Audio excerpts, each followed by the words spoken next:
BritneySpears.com is a website that's updated 4 to 5 times a day with various news, photos, videos, information from her social networking profiles. BritneySpears.com is run in movable type, and we also use a variety of other social networking properties such as Facebook, YouTube, Twitter that we're very successful on. And we use all these properties to play together and to intermingle and to drive traffic back and forth using the main site BritneySpears.com as the hub in a spoken hub model.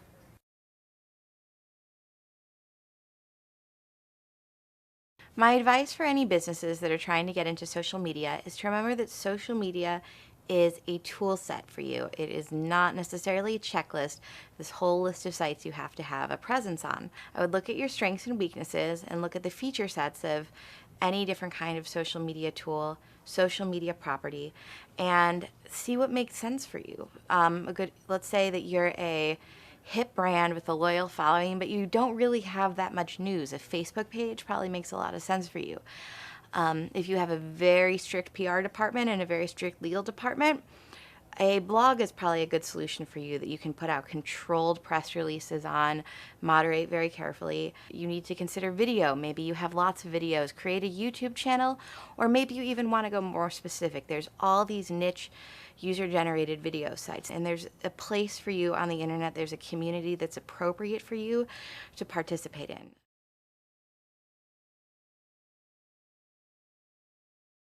I think that there's been a lot of pressure from bloggers and from authors that companies really need to respond to every single message, every tweet, every blog comment, every blogger that writes about them.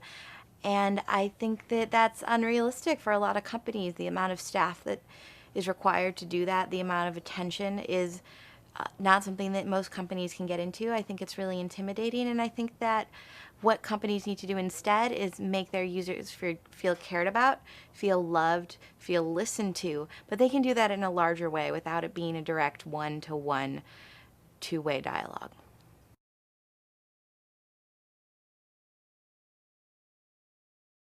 I would advise anybody who has a blog or is using any other kinds of social media to look at metrics in a threefold way.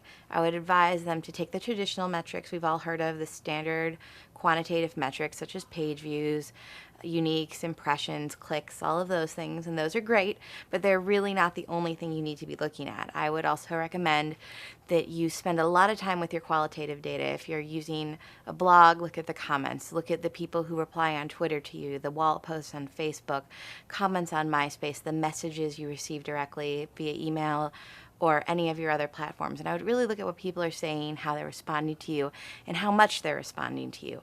I would also look at something that I think is really the most important thing that's very underrated in terms of metrics, which are these site-specific metrics. Every single social media site does have numbers. You can't get page views on your Twitter or page views on your Facebook, but you can see how many fans you have, how many followers you have. Do you have a certain number of wall posts a day? Did your company do something that got you a lot more wall posts today or more likes on your status update on Facebook? And I would look at those things and really try to see what that means for you and measure your success in terms of both the quantitative, qualitative, and these new site-specific metrics.